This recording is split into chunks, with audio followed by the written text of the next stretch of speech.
Certo.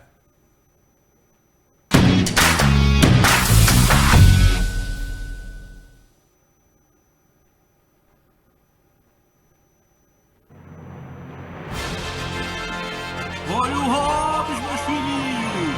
Olha o Hobbs, meus filhinhos. Aqui quem fala é o professor Gustavo Pinheiro, o seu professor de Química. E eu estou aqui, gente, fazendo com vocês o comentário e a resolução da prova do Enem de 2025, da parte de Ciência e Natureza, mas da minha disciplina de Química, né? Então, a prova de 2025 teve um contexto que eu quero fazer esse comentário com vocês e responder, para que não haja dúvida e veja como a prova foi legal, beleza? Então, olha o Hobbs, meu filho, joga na tela, diretor. Então, vamos lá. Gente, quando se fala dessa prova de 2025, nós temos um detalhe que é importantíssimo destacar, como é que ela foi elaborada, tá? Essa prova, ela teve aqui, no total, mais ou menos de 15 a 16 questões, porque teve pessoas que incluíram algumas questões que envolvem o contexto da biologia também. Mas eu vou responder aquela de química pura aplicada de fato, tá bom? Então, eu fiz aqui um raio-x pra gente entender como é que essa prova foi feita. Eu vou resolver a prova azul, tá legal? Então, ó, do tema matéria e suas propriedades, que tem na matriz curricular do Enem, que é o tema, nós tivemos duas questões. Uma referente a tratamento de água, que fala do carvão ativado, que é uma etapa que a gente utiliza no tratamento, e uma outra de substância pura. Então, de matéria e suas propriedades, nós tivemos essas duas questões, tá? Da parte de água, o tema água aborda muita coisa, se você olhar lá no edital. Mas, dentro de água, a parte de química inorgânica, da parte de ácidos, bases, sais e óxidos, foi uma parte trabalhada. Então, aqui, ácido e sal é o que a gente vai ter lá para discutir. Representação das transformações químicas. Aí, o que eu sempre falo para meus alunos, a parte de estequiometria. Tivemos estequiometria com a equação de Clapeyron e tivemos a estequiometria clássica, que envolve ali a regra de 3, entendimento. Então, sempre a gente tem questões de estequiometria e tivemos duas. Uma envolvendo a parte da equação Clapeyron, que já não é a primeira vez que cai no Enem, ela vem com uma segunda vez que cai, e a outra, a estequiometria clássica, que já está acostumado, beleza? Aí, vamos para a parte de orgânica, e orgânica veio legal, viu? Olha o Hobbs, orgânica veio legal. Tivemos 5 questões de química orgânica, tá? Tivemos uma reação de eliminação, reação de oxirredução, de solubilidade tivemos 2 questões e de acidez e basicidade tivemos uma. Então foram 5 questões no total. Lembrando que a parte de solubilidade, ela dobrou, tá legal? Dinâmica das transformações químicas, tivemos 3 questões. De cinética, envolvendo a parte catalisador, radioatividade com a parte de meia-vida e equilíbrio químico com a parte de deslocamento de equilíbrio, o famoso princípio de Le Chatelier. Transformação química e energia, tivemos uma questão de reator nuclear e sua consequência, e eletroquímica com a questão de DDP. Foi isso que a prova de 2025 trouxe para nós, gente. Esse aí é o panorama que você tem da prova do Enem 2025, da prova azul, tá bom? Agora eu vou responder com vocês, para que não fique dúvida do como isso foi feito. E vou lhe dizer, você que está aí nos assistindo, tá? Venha fazer o curso do professor Gustavo Pinheiro, tá? Vai estar aí no link da descrição. Na descrição vou estar colocando aí as informações necessárias. E aí, claro, você tem um curso completo de Química, tá bom? Vamos lá, vamos para a resolução da prova? Ó, vamos lá. Questão 91. Primeiro, a minha impressão da prova, gente, que eu posso fazer um comentário com vocês, pode trazer até para cá, garotinho. A impressão que eu tenho da prova, ela foi uma prova feita para quem estudou. Ela foi uma prova objetiva, mas para quem estudou. Quem estudou e entendeu o assunto, ele respondeu muito rápido, né? Infelizmente, gente, aquela prova que você pode pensar que tem um texto que vai lhe ajudar sem saber de nada responder, é quase impossível, viu, gente? A prova de Química era uma prova extremamente conteudista e ela tem se tornado assim faz um tempo. É uma prova conteudista, tá? Então, não foi diferente no ano de 2025. Então, fica atento a isso aí, tá? Então, primeira questão, pode jogar na tela, diretor, e diz: a filtração em carvão é uma das mais formas de purificação de água. Ô, diretor, pode jogar até a tela toda para que a galera consiga ver, visualizar bem direitinho, tá? A filtração em carvão é uma das mais antigas formas de purificação de água. O carvão ativado, diferentemente do carvão comum, é útil para ser empregado na remoção de material orgânico, cloro e outros contaminantes. Eu já vou anotar aqui, ó. Ele fala de carvão ativado e ele fala que é utilizado na remoção de material orgânico, como cloro e outros contaminantes. Essa capacidade decorrer de suas propriedades de adsorção. A origem do material utilizado para produzir o carvão ativado pode influenciar na sua porosidade e, consequentemente, interferir na capacidade do material de remover impurezas. Na figura, é ilustrado esquematicamente a diferença entre as estruturas físicas do carvão comum e do carvão ativado. Então, gente, ó, o que é que a gente sabe por adsorção? A adsorção é retirar as impurezas por volatilidade na sua superfície. Eu sempre falo isso. Absorver não é adsorver. Absorver é interno. Quando você joga água, internamente essa água ela vai ser absorvida, ela vai ficar interno. Adsorver é na superfície. Então tudo que for toxina, o que for substâncias voláteis, o carvão ativado vai adsorver, até por forças intermoleculares, tá? Que não é o caso aqui. Mas entenda que adsorver é retirar essas impurezas voláteis pela superfície. Tá vendo aqui, ó? É tanto que até o desenho mostra que ele fica na superfície, tá? Qual característica do carvão ativado que explica sua maior eficiência nesse processo? A superfície, né? Ele tem o poder de adsorver, de retirar essa impureza na superfície do material. Então a gente marca aqui a letra D. Questão boa, porque a utilização do carvão ativado, ela é colocada no tratamento da água. Tem uma parte do tratamento da água, pós-decantação, que você vai fazer a filtração. E ali vem cascalhos, vem pedra e vem o carvão ativado. Onde o carvão ativado tem a função de retirar o odor, substâncias contaminantes que essa água tem. Então, de certa forma, eu coloquei como ETA, como tratamento de água, é porque falar do carvão ativado é muito notório nesse tratamento. Então, marcamos letra D. Beleza? A gente vai intercalar aqui depois lá na nossa lousa. Mas vamos fazer mais um aqui? Vamos para a questão 100. Aqui a gente fez, foi número 91 da prova azul. Agora vou para 100. Vamos lá. Existe o processo de purificação de água e que são removidos sais. Espera aí, ele está falando da purificação da água em que são removidos sais. A água passa por um processo que é muito utilizado em laboratórios de química e indústrias, como solvente em baterias de carro e etc.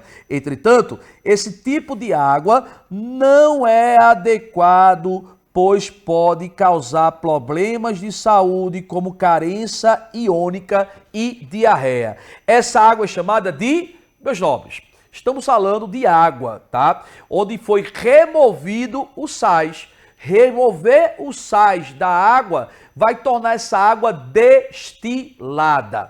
A água destilada é uma água isenta de sais minerais. Então, nós marcamos a letra D. Mas, professor, o que é uma água dura? Ó, uma água dura, eu posso dizer aqui que é uma água rica em cálcio, 2+. Ela é até complicada. Se eu tenho muito cálcio na água, eu posso entupir o encanamento. Água pesada é uma água feita de deutério.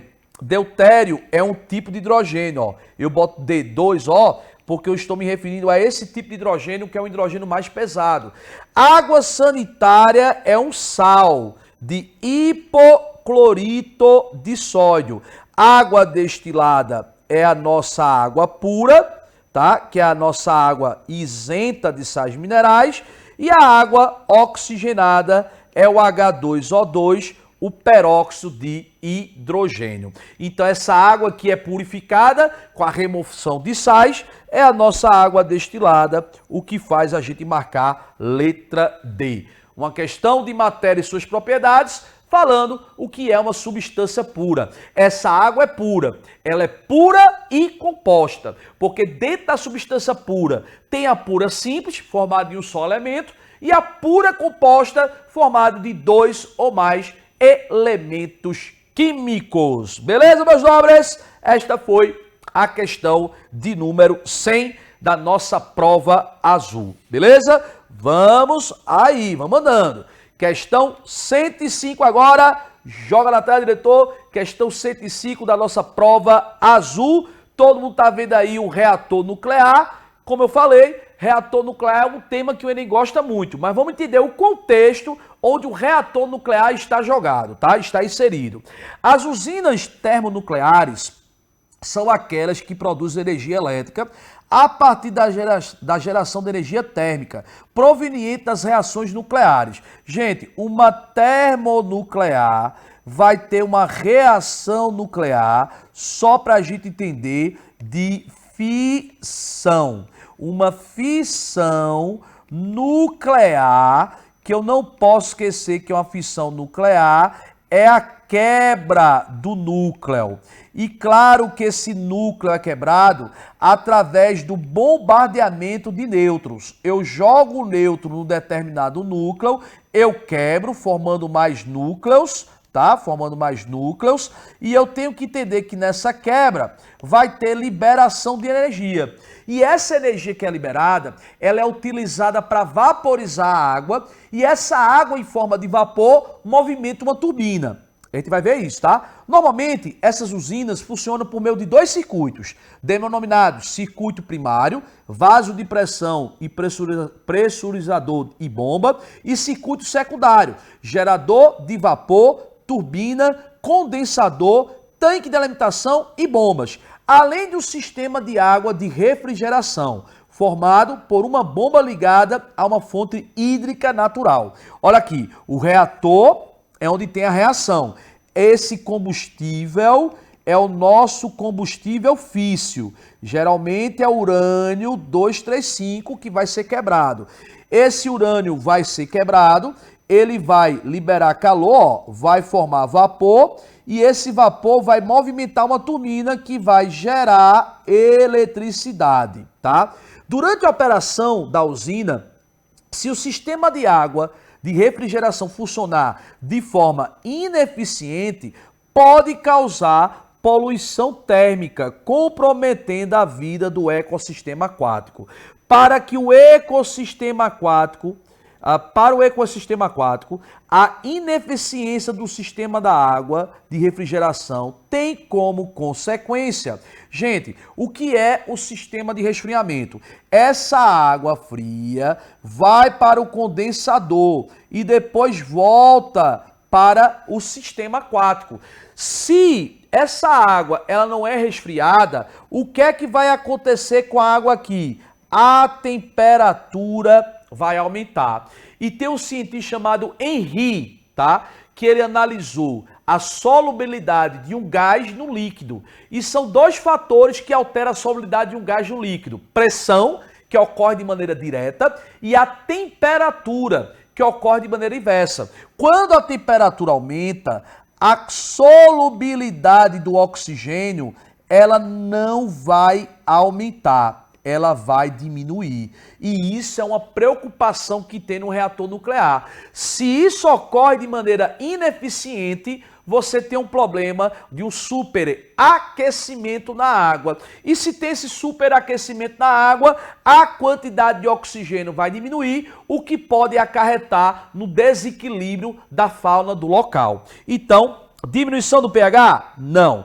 Liberação de gases poluentes? Também não. Contaminação de combustível? Não. Liberação de elementos radioativos seria um desastre enorme. Mas a letra é diminuição da solubilidade do gás oxigênio. É o que acontece como consequência se esse condensador funcionar de maneira ineficiente. Então, a questão 105 da prova azul marcamos letra E, garotinho e garotinha. Então, viu?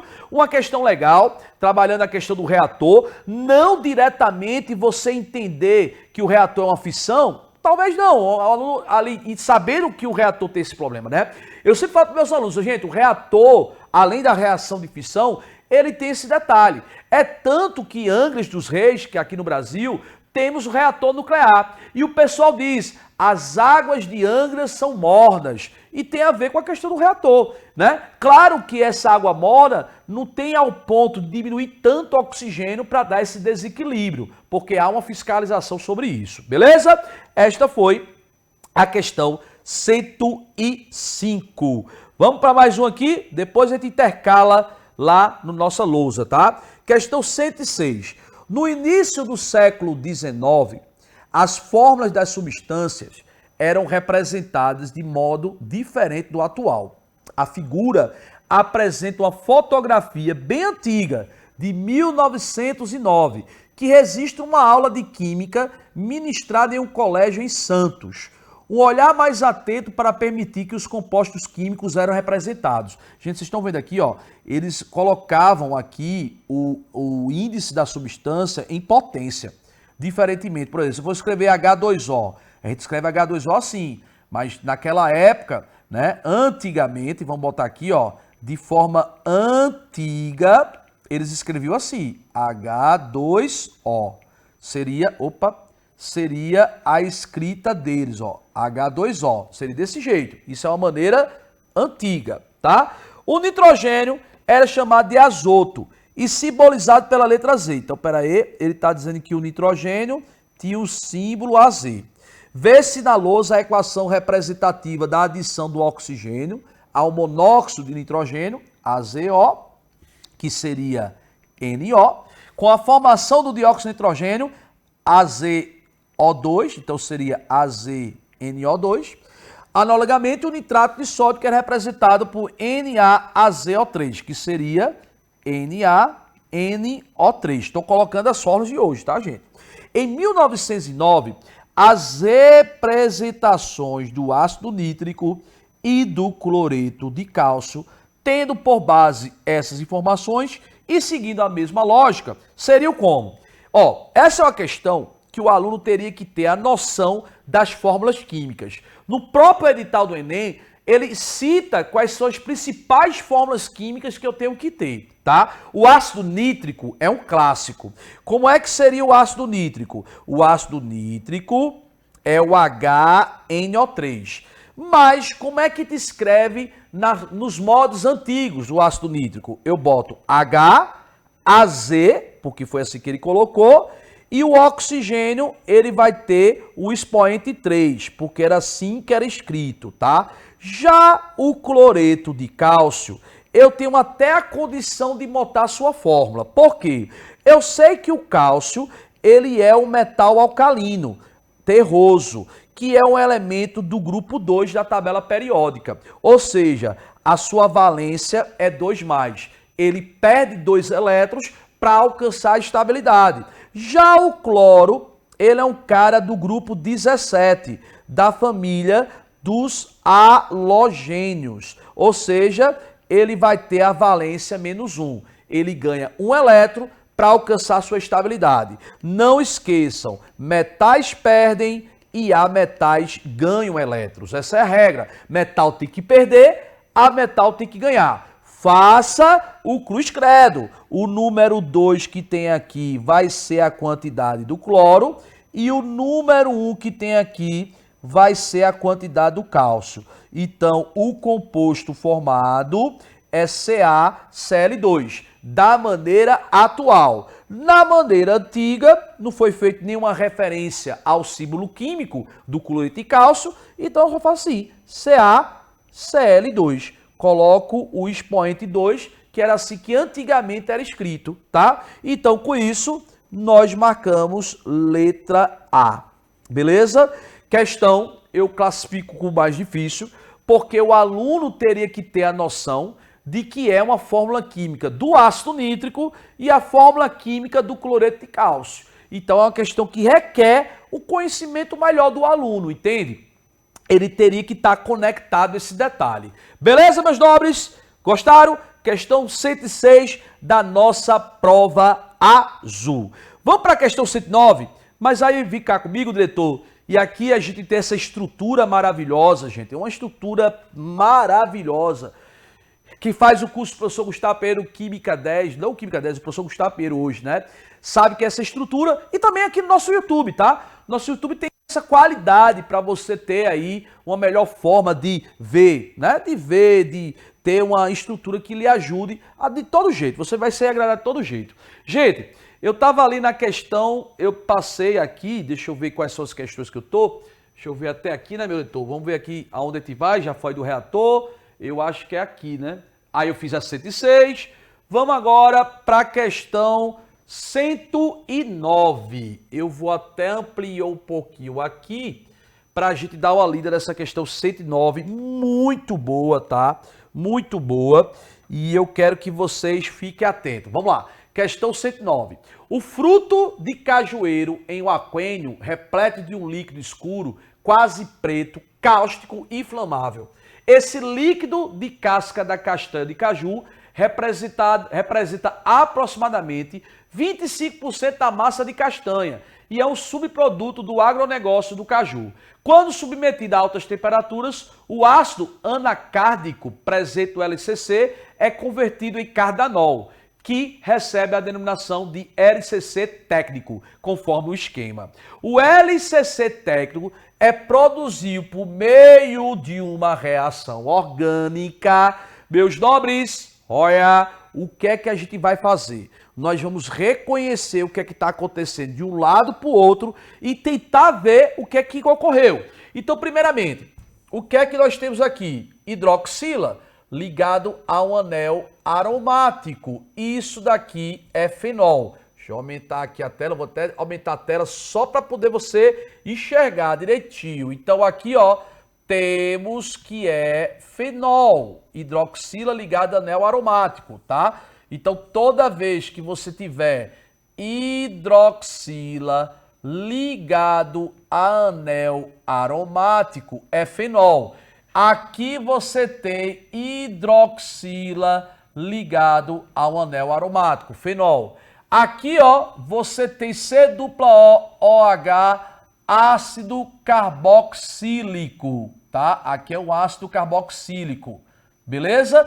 Aqui não tem o ácido carboxílico, estão vendo? Já saiu o ácido carboxílico. Tem mais alguma coisa, professor? Tem. Aqui, ó, veja, C15H31.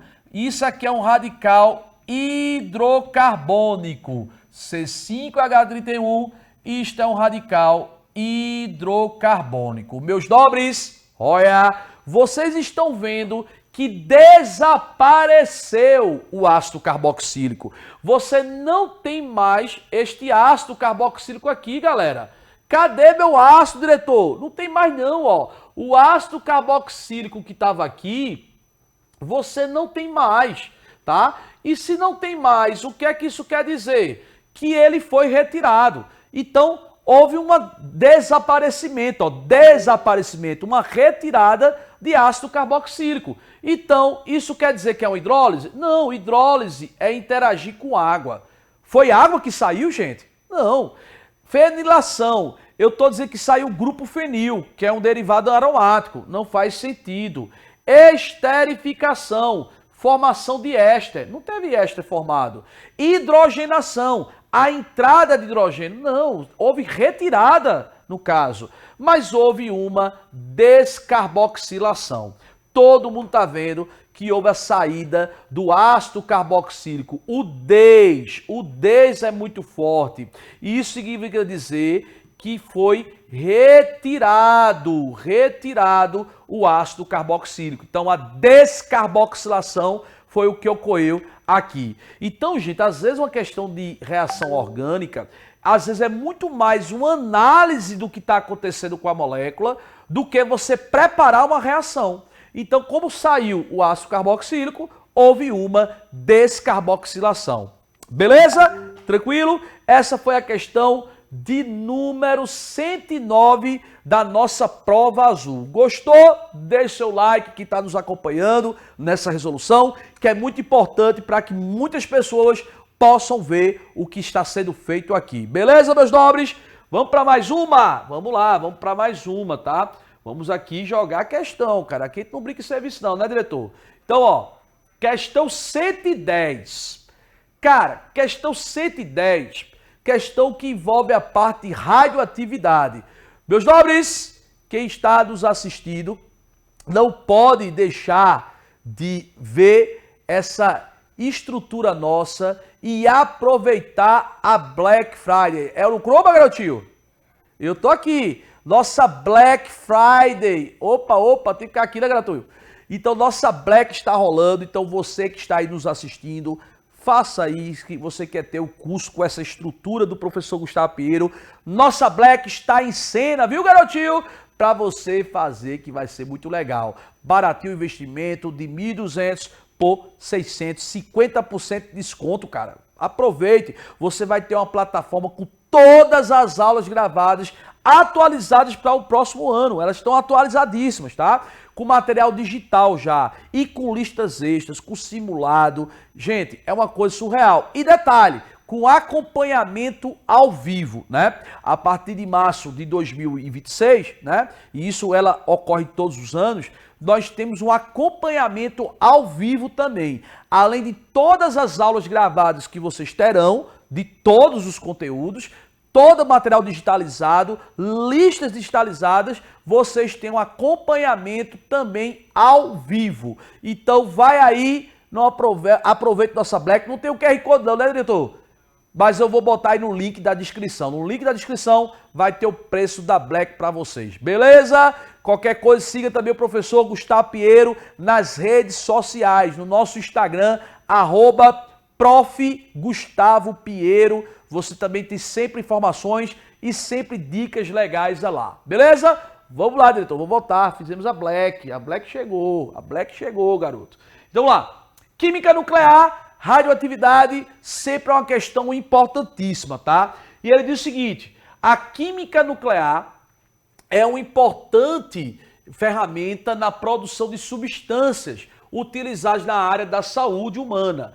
A radiação emitida pelo cobalto-60 é utilizado na medicina como ferramenta de diagnóstico e no tratamento de câncer. No entanto, esse radioisótopo tem um tempo armazenamento limitado, pois seu tempo de meia-vida é de 5,3 anos, tá?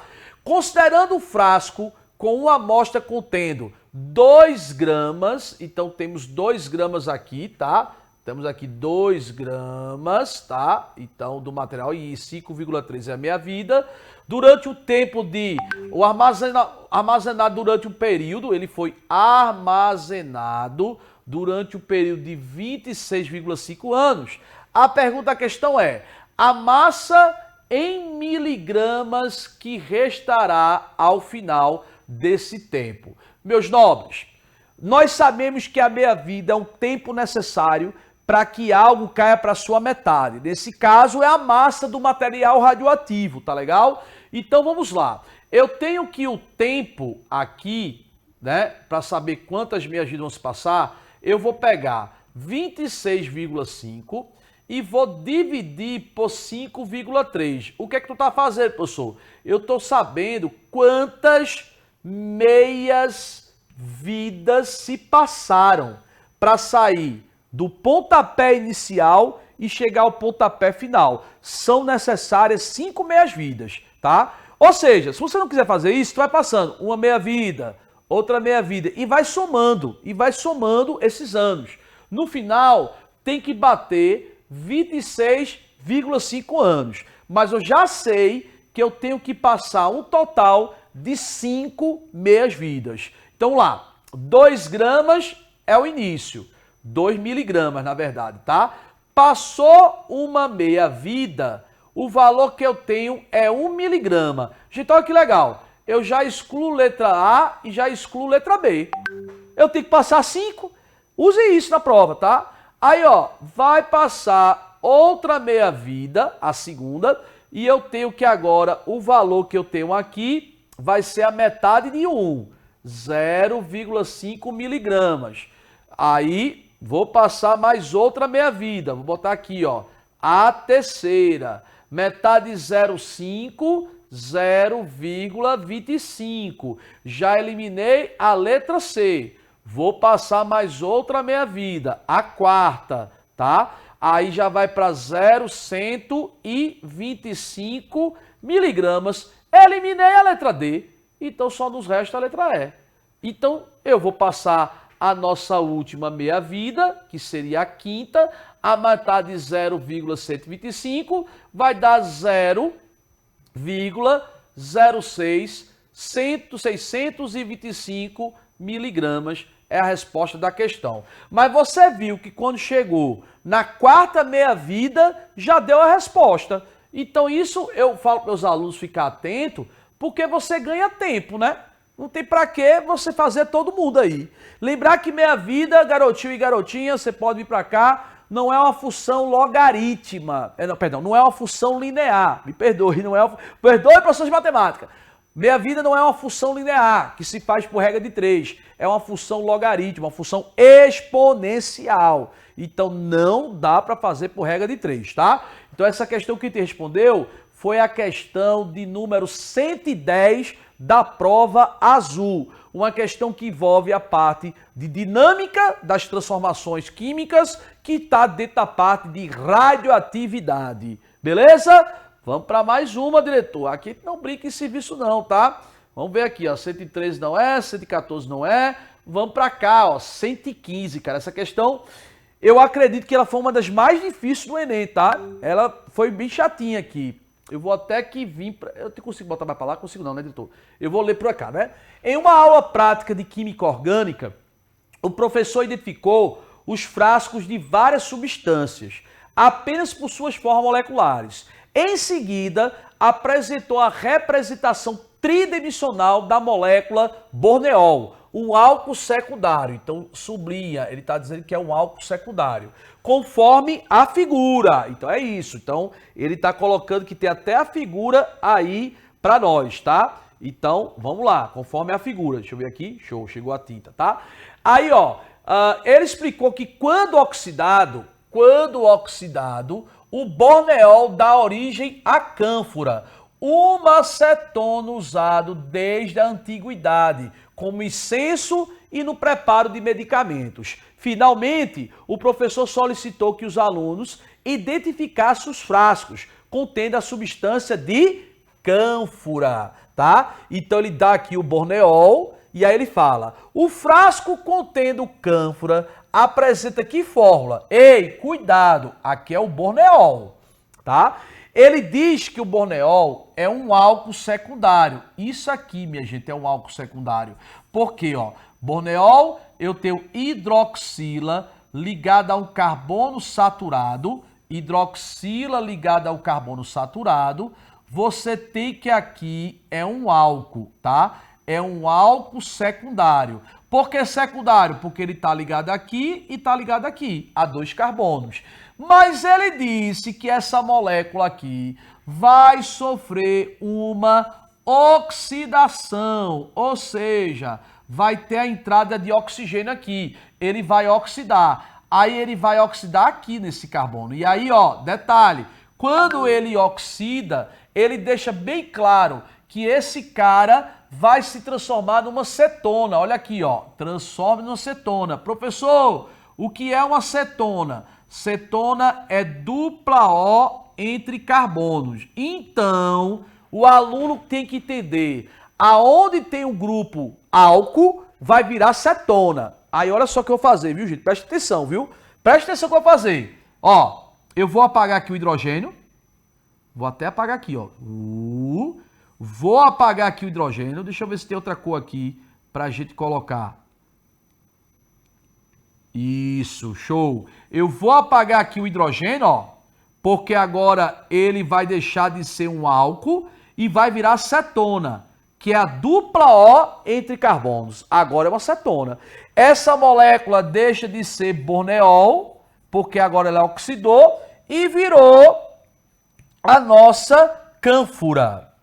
Agora eu tenho a nossa cânfora, tá bom?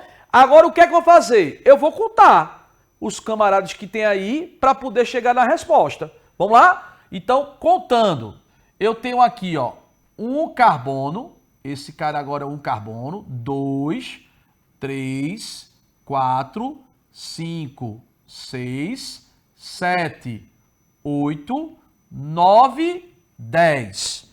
10, letra C, letra D, letra E.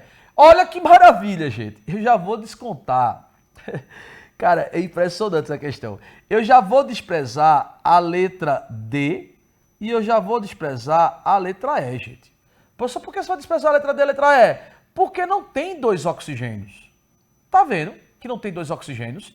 Então, só contando os carbonos, eu vou perceber que eu tenho justamente 10, mas não tenho 2 oxigênios, então só pode ser a letra C. É uma questão boa, tá? Mas vamos fazer o seguinte, vamos chegar aos hidrogênios. Por que eu tenho 16 hidrogênios? Você vai lembrar que o carbono faz 4 ligações. E o que faltar para 4, você completa com hidrogênio. Então aqui, ó, você tem 2 hidrogênios. Aqui você tem 4 ligações, não. 1, 2, 3, tem 1 hidrogênio. Aqui já tem 4 ligações. Aqui tem 2. Aqui tem 2. Aqui já tem 4. Então agora é só contar, gente. Então vamos contar aqui comigo. 2, 3, 5, 7. Certo? Não, contei certo? Não. Peraí. 2. Aqui 2, 3, 5, 7. Aí eu vou ter 7 mais 3 daqui, com mais 3 daqui, com mais 3 daqui, vai dar 9. E 9 com 7, eu tenho que é 16. Então, bateu, certo? São 16 hidrogênios.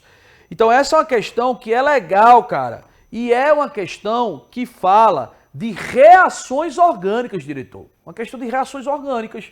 Uma questão boa, tá? Uma boa. O aluno tem que voltar. Mas só olhando a quantidade de carbono e olhando a quantidade de oxigênio, o cara já podia ficar legal nessa questão e marcar aqui tranquilamente a letra C.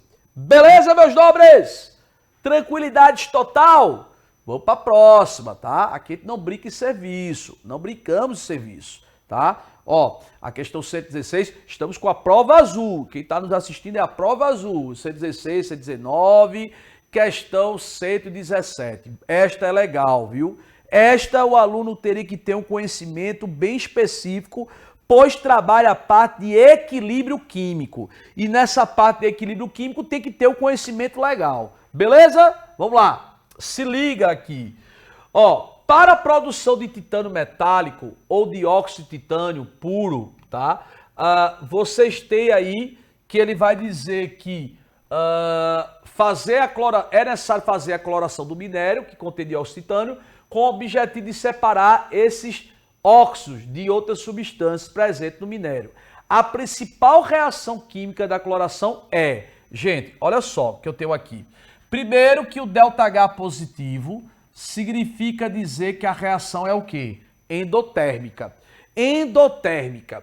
Isso quer dizer que no sentido direto, para cá, ó, para este lado daqui, ó, que eu estou botando de verde, é o lado endo, tá? É favorecido para o lado endo.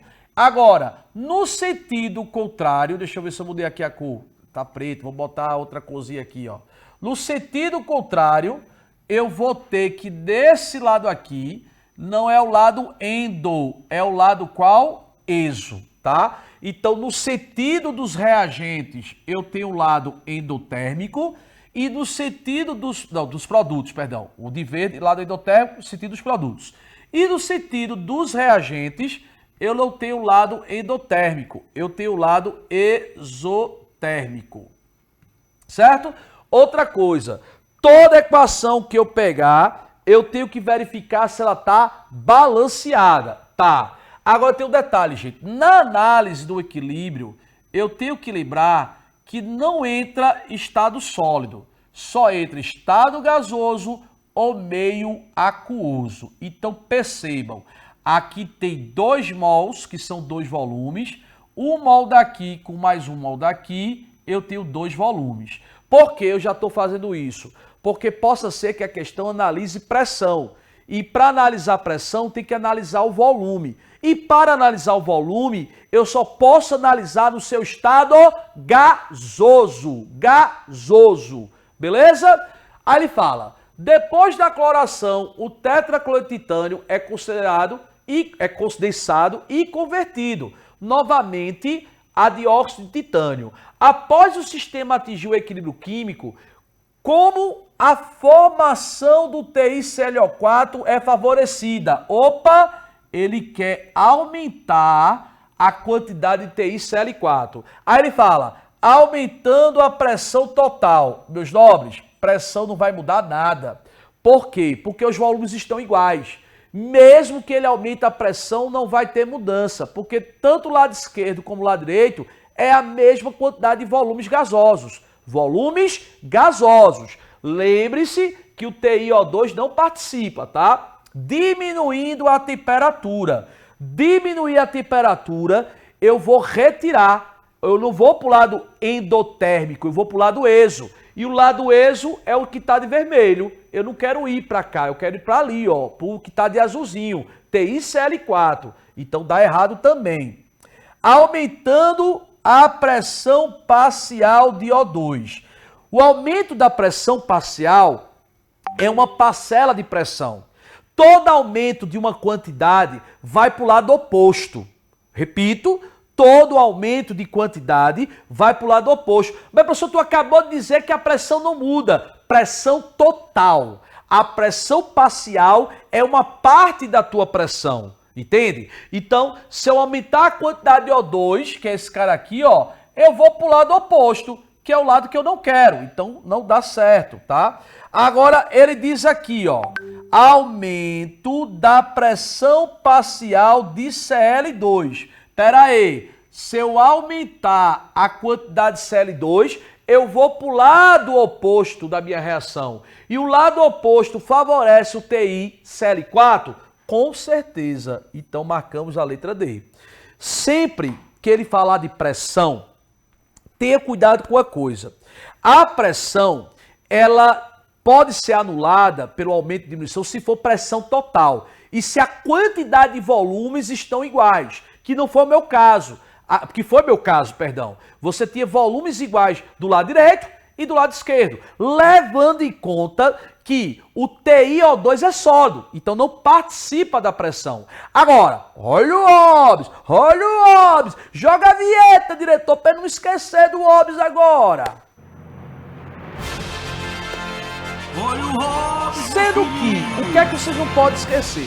Se ele fala da pressão parcial, ele está dizendo que é uma parcela da pressão. Então, nesta parcela da pressão, aí você vai ter que é como se fosse a concentração. E aí, se é a concentração, você tem que ir aumentando esta quantidade, vai para o lado oposto de onde você está, e diminuindo esta quantidade, você vai para o mesmo lado, o mesmo sentido. Beleza, meus nobres? Vamos lá, vamos para mais uma. Questão agora 120, prova azul, hein, gente? Estamos na prova azul. Vamos aqui, ó, questão 121, cara. Questão muito boa, gostei demais. Nas minhas aulas presenciais, nas minhas aulas online, eu sempre falo sobre o que vai estar aqui agora, tá? Veja, a dimetilamina. Opa, galera, opa. Ele está falando da dimetilamina. Olha só, vamos lá. Dimetilamina. Deixa eu botar de outra cor aqui para ficar bonito. Eu vou até botar da cor dela, que é essa daqui. Deixa eu ver se vai ficar agora, né, diretor? Dimetilamina. Cadê, diretor? Cadê? Vamos lá. Vamos pegar aqui. Deixa cá. Dimetilamina é uma substância de elevada toxicidez e entra em ebulição a 7 graus. Na madrugada de um dia frio, essa substância se espalhou em rodovia. Então ele disse que a substância tem uma elevada toxicidez, tá aí destacado. Lá vou botar de azul, tá? Vou botar de azul. Eu não gosto das cores, viu, gente? Desculpa aí. A dimetilamina, uma substância de elevada toxidez, entre ebulição a 7 graus. Na madrugada de dia frio, essa substância se espalhou por uma rodovia após um acidente de trânsito envolvendo o caminhão que transportava esse produto. Para minimizar a agressão ao meio ambiente, bem como evitar a evaporação da dimetilamina, tá? Com a elevação da temperatura ao longo do dia, o químico considerou o uso de algumas substâncias ou misturas, como água, vinagre, óleo de soja, sal de cozinha e bicarbonato de sódio. Dentre as opções apresentadas, o tratamento correto para minimizar esse problema é usar... Ô, gente, o que é que eu sempre falo para meus alunos? Estamos falando aqui do dimetilamina. O que é que eu não posso esquecer aqui, meu diretor? A palavrinha que está aqui, ó. A palavrinha que está aqui. Você tem a palavrinha amina. Olha para cá. Amina. Amina, meu diretor, é uma função que tem o nitrogênio derivado da amônia, tá? Por isso que ela fede, porque ela é derivada dessa substância NH3. NH3, que é a amônia, tá? E a amônia, não posso esquecer que tem um odor característico. Mas também eu não posso esquecer que a amônia é uma base, é uma substância básica. Então, sempre falo para meus alunos, as aminas são básicas.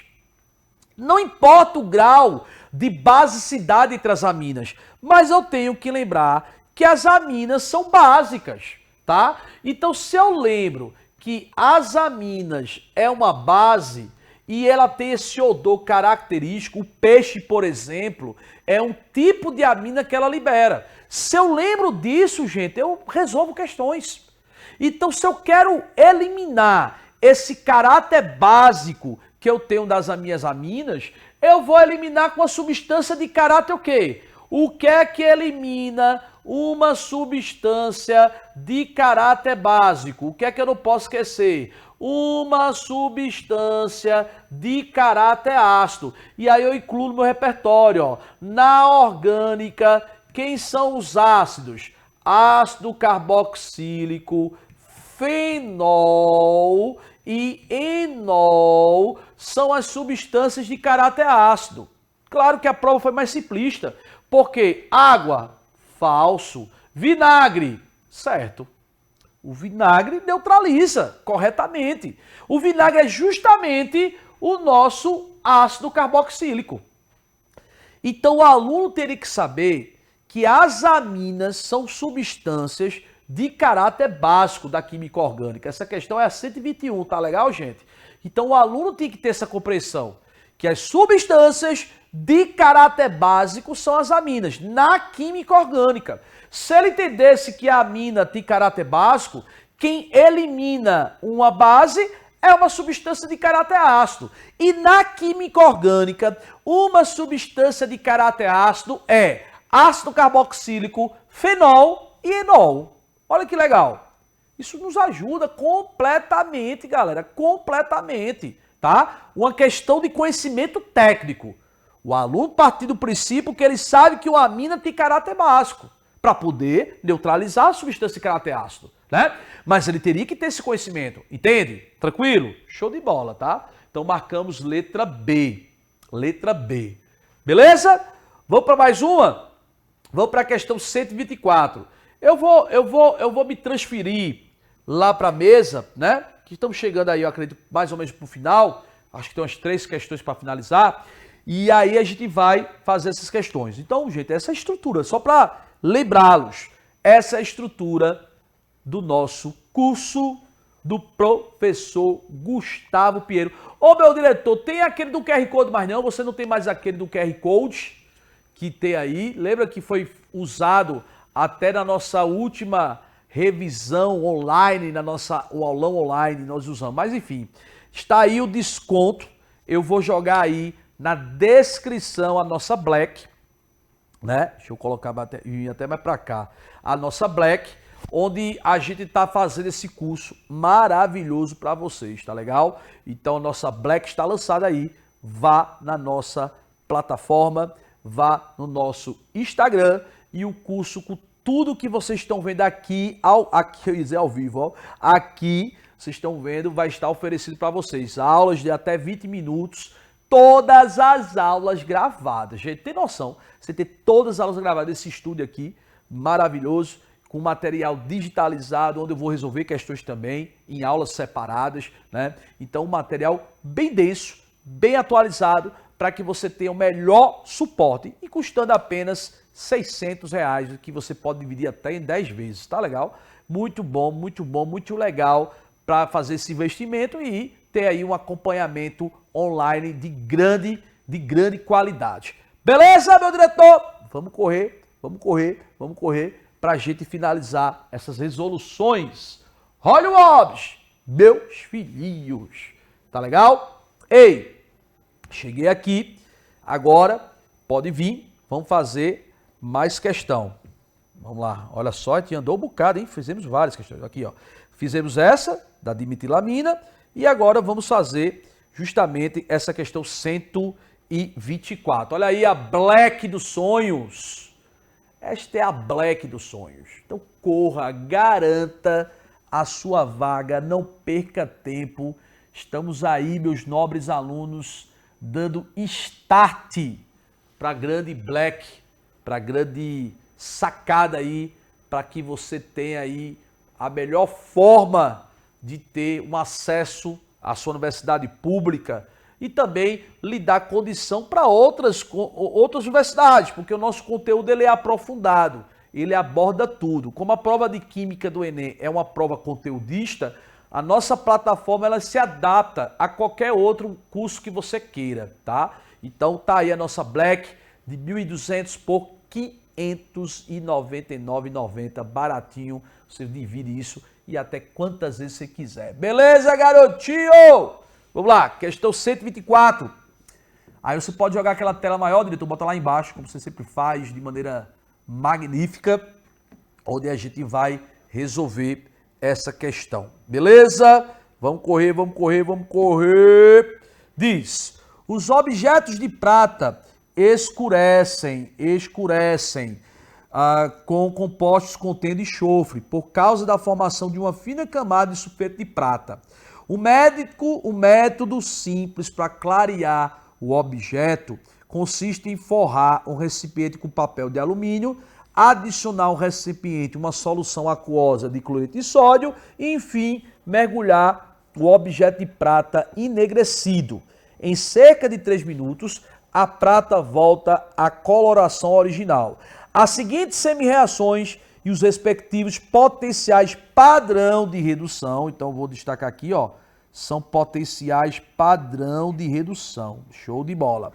São úteis para a compreensão dos fenômenos. Então tá aqui o eletrodo de prata, oxigênio, porque ele oxida, e o eletrodo de alumínio. Show. Os valores da diferença de potencial das reações de escurecimento e clareamento do objeto são, gente, quando ele fala as diferenças de potencial, ele está falando da DDP.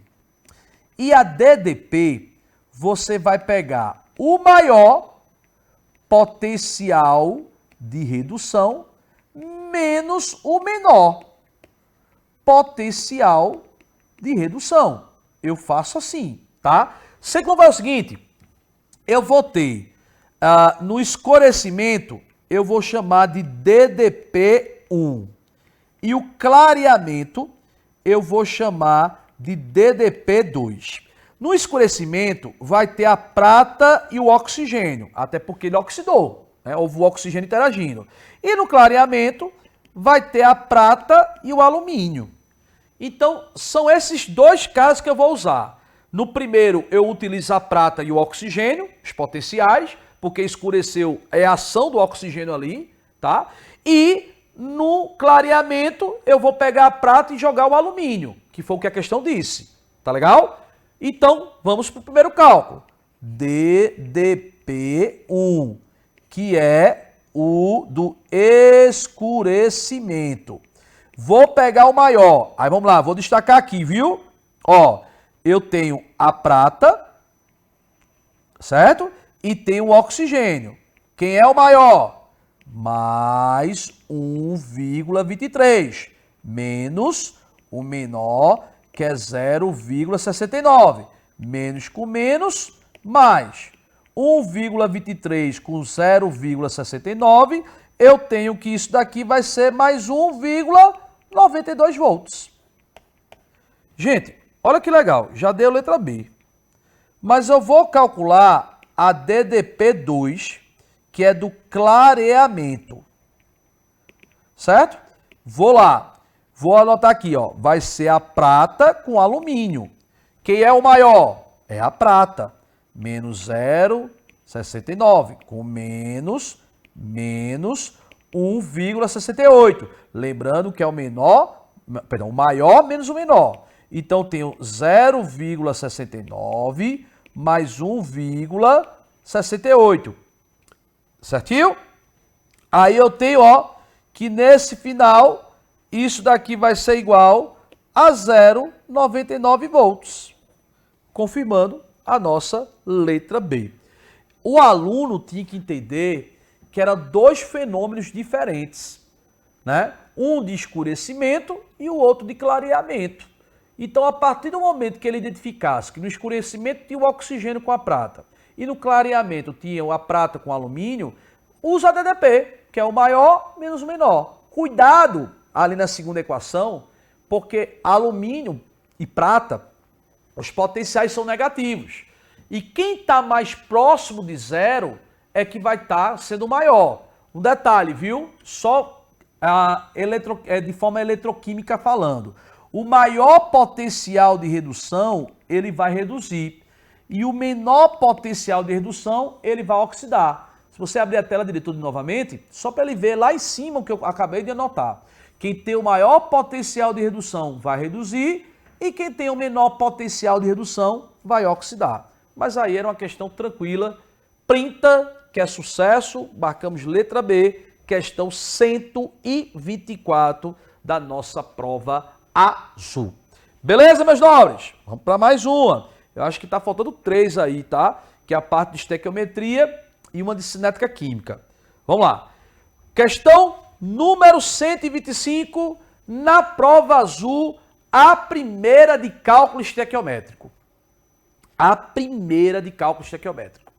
Gente, eu sempre falo que estrategicamente você vê se vale a pena ou não fazer questão de estequiometria, tá legal? Então, ó, apaixonada por culinária e química, uma chefe de cozinha calculou para promover o crescimento adequado da massa durante o cozimento de um bolo a 180 graus Celsius e 453 Kelvin e uma pressão de 1 atm. Ela precisaria utilizar uma quantidade de fermento químico para produzir um volume de gás igual a 4 litros. Com esse objetivo, ela escolheu utilizar o bicarbonato de amônio, tá? Um composto que, sobre aquecimento, degrada-se 3 gases distintos, que são responsáveis pelo crescimento da massa. A decomposição do bicarbonato de amônio, conforme a equação química apresentada na condição do cozimento, tem um rendimento de 80%. Considere que a mistura dos gases se comporta como gás ideal, que é um gás que é, vamos dizer, o gás teórico, tá? Não é o real. A condição de massa molar, ele quer saber a massa em gramas do bicarbonato de amônio que ela deve utilizar é mais próxima, meus nobres. Ele quer saber a massa desse cara aqui, ó. E essa massa vai ter a produção desses gases que estão aqui, que são os gases que sofrem decomposição, eu ia apertar aqui, ó, deixa eu ver, que sofre decomposição, e ele forma esses gases aqui, que no final ele forma 3 mols de gases. Vocês estão vendo aí, né? São formados 3 mols de gases. E tudo isso acontece numa reação onde tem uma temperatura de 453 kelvins, tem uma pressão de 1 atm. Minha gente, então eu tenho a famosa equação de estado PV-nRT. Eu tenho que aqui a pressão é 1, o volume é 4, como está aqui na questão, igual ao número de mols total, porque ele disse que esse cara vai ter uma degradação e ele vai produzir 3 gases distintos. Então eu vou ter número de mols total. Vou ter um R, que é 0,082, e vou ter uma temperatura de 453 kelvins. Número de mols total vai ser igual a 4 dividido por 37,14. Deixa eu só conferir, né? É uma questão, eu vou lhe dizer com toda certeza, com toda franqueza, né? Que essa conta não é das melhores, tá? 0,082 vezes 453, dá 37,14. Aí eu vou fazer 4 dividido por 37,14, dá 0,1. 0,1 mols. Mas isso daqui é de todos os gases que estão participando. Vai ser da amônia, vai ser de CO2 e vai ser de H2O. São os gases que tem aqui. Beleza? É isso que ele quer? Não. Ele quer a massa, tá? Então vamos lá. O que é que eu vou fazer aqui agora? Vamos pegar aqui. Vamos botar a equação. NH4, HCO3, vai produzir 3 mols de gases. Quem são os gases? Amônia, CO2 e H2O. Isso daqui vai ter uma massa, isso daqui tem uma quantidade de mols. A massa, ele já calculou, dá 79. Está para 3 mols. Certo? Agora, quantos mols nós achamos aqui? 0,1. Então, quando aqui é 0,1 mols, aqui eu vou ter X.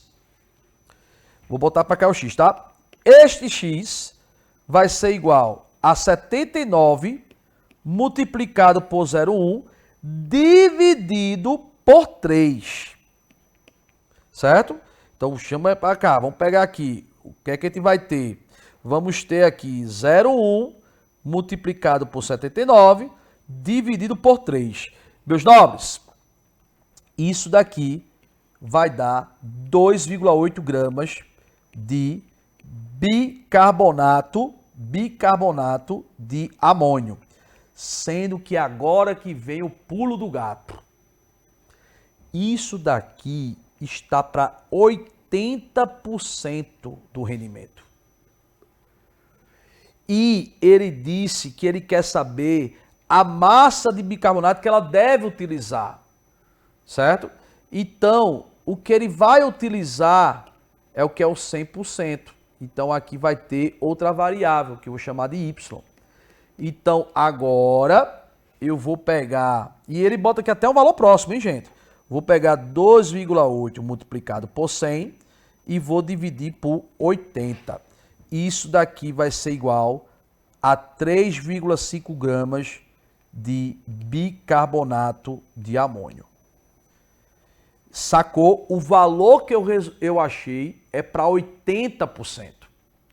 Então, para 100% é o que eu devo utilizar para eu colocar o máximo possível de bicarbonato para que eu tenha o maior rendimento. Que no caso você viu que eu cheguei a 80%, né? No final de tudo. Então, a letra correta, letra B. Ei, esta questão, meu diretor, e abra a tela só para ficar bonitinho aí pro pessoal. Isso. Essa questão tinha esse detalhe, né? Então não é uma questão simplista, não. É uma questão de estequiometria, chata a conta. O aluno teria que ter um entendimento muito bem consolidado para poder responder. Beleza? Vem para cá. Questão 125 da prova azul. Vamos para mais uma? Vamos para mais uma. Não para não. Temos mais uma aqui. Cadê? Pronto. 125, 127. Joga a tela. No processo de transformações e reciclagem de recursos naturais, as velocidades das reações químicas são estudadas pela cinética química. A reação A para B é realizada na presença e na ausência de uma enzima. Oxe, deu tudo. Nós sabemos, não podemos esquecer, gente, que a enzima, já coloca do lado, é um catalisador. O que é que o catalisador faz? Aumenta a... Deixa eu botar para cá, né? Deixa eu botar para cá, diretor. A enzima é o nosso catalisador biológico. O que é que um catalisador biológico faz? Aumenta a velocidade, diminui a energia de ativação, não altera rendimento, não é consumido e nem também altera o ΔH. Isso é o que não altera, isso é o que faz. Beleza? Isso é um catalisador. Com todas as demais condições permanecendo inalteradas. Considere que no gráfico a variação de energia ao longo dessa reação, a linha contínua representa o avanço na ausência do catalisador. Então, peraí. Na ausência do catalisador é contínua. E na presença de catalisador é o que está em tirinha. Show. O gráfico representa a situação descrita. Gente, o que foi que eu falei? A usar o catalisador, a energia de ativação não vai aumentar, ela vai diminuir. Consequentemente, eu vou fazer um percurso menor. Então, aonde é que eu vou ver isso? Na letra C.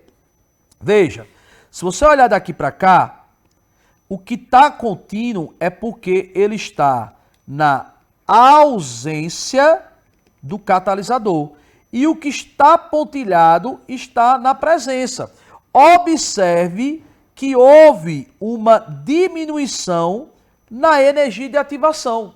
Então, se diminui a energia de ativação, isso significa dizer que eu estou sendo mais rápido. Então, por isso que eu estou no catalisador. Entende?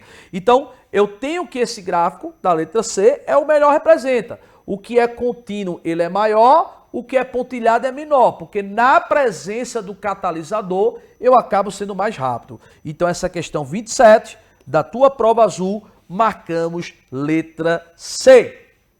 Eita, diretor, é muita coisa lá. Muita coisa. Fazer uma prova dessa, imagina a hora lá o aluno fazendo. Imagine quem está aí fazendo na hora. Eu sei que não é fácil.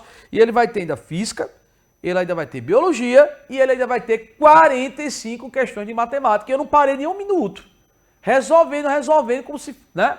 E claro que eu sou professor, mas o aluno na hora, cara. Parabéns, alunos. Parabéns. Vocês são demais, tá? E vamos para a nossa... Eita, tem mais. Vamos para a nossa aí, últimas questões. Mais uma de estequiometria.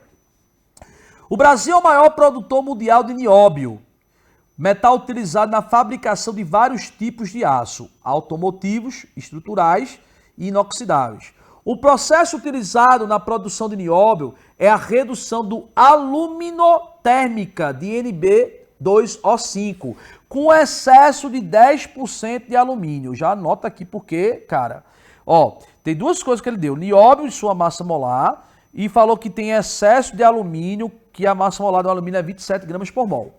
Em relação à quantidade estequiométrica da reação, que está balanceada.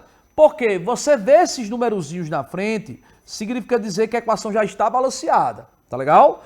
Uma engenharia metalúrgica estimou a massa de alumínio necessária para produzir 9,3 kg de nióbio, nas condições descritas, para a produção de um lote de peça de aço encomendado por uma indústria considerando um rendimento de 100%. a massa de alumínio em quilogramas estimada pela engenharia é mais próxima? Ele quer saber a massa do alumínio a partir de 9,3 kg de nióbio. Vamos ver o seguinte, vamos pegar a parte, são 10 mols de alumínio que estão para 6 mols de nióbio. E aqui ele diz que utiliza 9,3 kg de nióbio e ele quer saber de vocês a massa de alumínio. Tá bom? Primeiramente, vou pegar o 10 e multiplicar por 27 gramas por mol, que é a massa molar do alumínio. E vou pegar o 6 e multiplicar por 93 gramas, que é a massa molar do nióbio. Mas ele disse que utilizou 9,3 kg de nióbio. Então, quanto equivale a massa do alumínio? X. Uma coisa legal que você tem aqui é que grama cancela com grama. E aí a resposta sai que unidade? Quilograma. Ó, essa conta foi melhor porque vai ser 10 que multiplica 27, que multiplica 9,3, que divide 6 vezes 93. Quando eu faço 10 por 9,3, eu cancelo. 10 vezes 9,3 dá 93, cancelou 93. Aí eu faço 27 dividido por 6. E sabe o que é legal? Que 27 por 6 dá 4,5 quilogramas de alumínio. Se o cara vai correr para as alternativas, ele vai para a letra D. Mas aí é que vem um detalhe, gente. Lá na questão, ele dá o comando que há um excesso de alumínio em 10%. Então, se eu pego esse valor que eu encontrei de alumínio, eu tenho um excesso dele, de 10% dele. 10% de alumínio, isso vai dar 0,45 quilogramas. Opa, 0,45 quilogramas. Com mais 4,5 quilogramas de alumínio, eu vou ter que essa soma é a soma do alumínio mais o seu excesso. Sacou a diferença? Porque nessa produção tem que ter 10% de excesso de alumínio, porque isso pode ser que altere o rendimento final, apesar que ele disse que o rendimento foi de 100%, né? Mas ele botou esse excesso. Então, quando eu somo esses dois, 0,45 com 4,5, isso vai dar quanto? Que a minha cabeça falhou. 0,95 quilogramas. Que isso é igual a quanto? 5 quilogramas, aproximadamente. E aí, não é letra D, é letra E. Viu aí, gente, uma questão que o cara que tinha que ter essa sacada para poder responder. Viu? Uma questão de estequiometria clássica, mas que tinha que ter essa sacada final e podia ser pego por esse distrator, né? Então fique atento. Essa foi a questão 131 da prova azul. Show? Vamos lá? Agora estamos indo realmente para os finalmente, tá legal, gente? Então vamos lá. Cadê? Então, vamos lá aqui, ó. Passando para ter só essa, duas. 133. Essa é boa, viu? Essa é boa de verdade. Diretor, tá muito pequeno. Vou lá para a lousa melhor? Vou para a lousa, tá? Essa questão é grande. Então eu vou pegar a lousa digital para a gente responder, tá? Aqui é tecnologia toda hora, olha aí, ó, fica melhor, fica melhor. Vamos lá, o diretor vai jogar aí. Joga na tela, diretor! O despejo acidental de óleo nos oceanos tem ocasionado incontáveis prejuízos à vida marinha e à economia das regiões costeiras. Métodos tradicionais de tratamento do despejo geram resíduos difíceis de descarte e nem sempre são eficazes. Por isso, pesquisadores desenvolveram um filtro capaz de separar o óleo da água. Já vou logo botar aqui, ó. Óleo é apolar, água é polar. O dispositivo é montado sobre uma malha de aço com uma sequência de camadas. A primeira camada é formada de um polímero de carga positiva, a segunda é composta por nanopartículas de sílica e a terceira é formada pelo mesmo polímero. E a última é um surfactante, conforme apresentado na figura. Gente, olhe, tem uma palavrinha aqui que é mágica, cara. Ele vai jogar um óleo, ele tem um óleo, tá? Esse óleo, ele precisa sair. Eu tenho que tirar esse óleo. Aí eu tenho, primeira situação, aqui, o surfactante. Deixa eu botar de outra cor. Tá? Eu tenho o surfactante. Eu tenho uma camada superior do polímero. Eu tenho nanopartículas. E eu tenho uma camada interior. Eu preciso tirar o óleo que é apolar. Gente, o que é que acontece? O nome surfactante é algo anfifílico, que tem uma parte polar e uma parte apolar, né? A parte apolar e uma parte polar. Isso é sinônimo, não sinônimo, mas palavras como tensoativo também tem essa característica de ter uma parte polar e uma parte apolar. É o que acontece no detergente, é o que acontece no sabão, aquela história de ter uma parte hidrofóbica e uma parte hidrofílica, tá? Então, nós precisamos tirar o óleo que é 100% o quê? Apolar. Gente, vamos só analisar os demais para você ver porque está errado. Aí ele fala, ó, na utilização do dispositivo, a retenção do óleo, que é material apolar, ocorre... Gente, vou começar pela parte inferior. Gente, tu tem uma carga positiva e uma carga negativa. Isso é polar? Não faz sentido nenhum.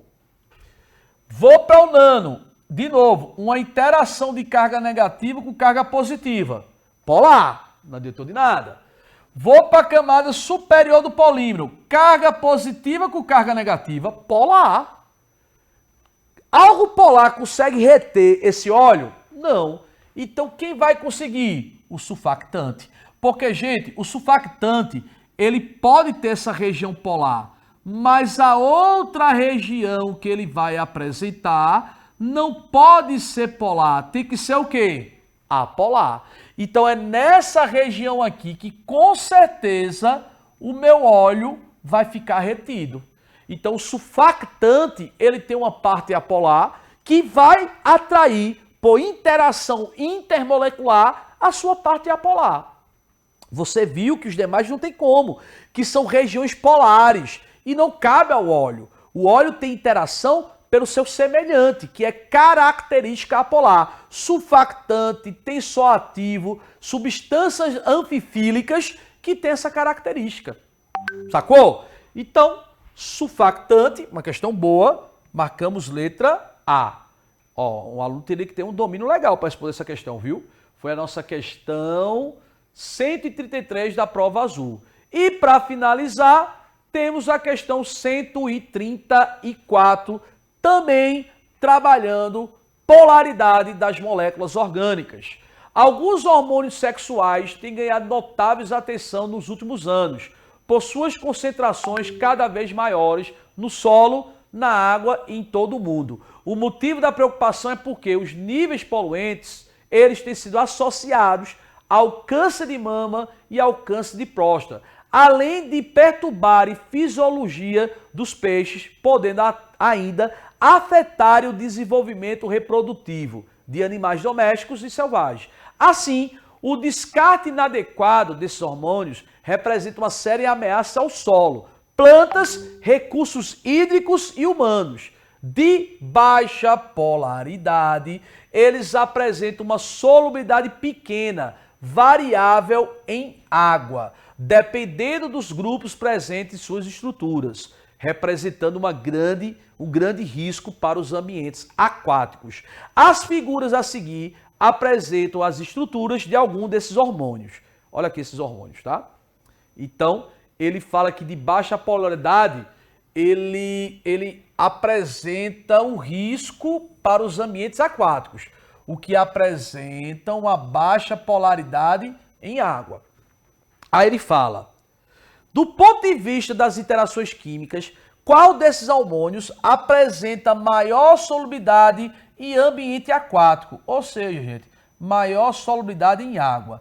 Então, peraí, para ter maior solubilidade em água, você tem que ter grupos polares. E quem é que dá grupo polar? Grupo funcional.